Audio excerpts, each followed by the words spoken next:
Kali apa?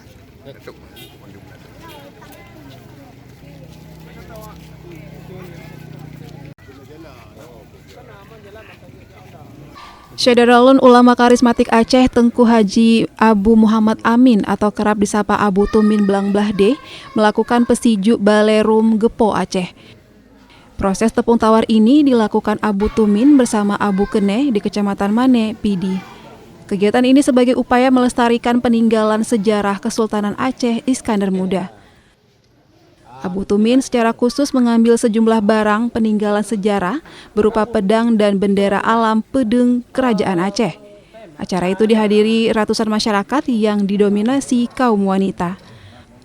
Pengunjung juga membawa anaknya untuk menyaksikan kegiatan menepung tawari Balerum Gepo Aceh. Dari Sigli, Muhammad Nazar, Serambi On TV.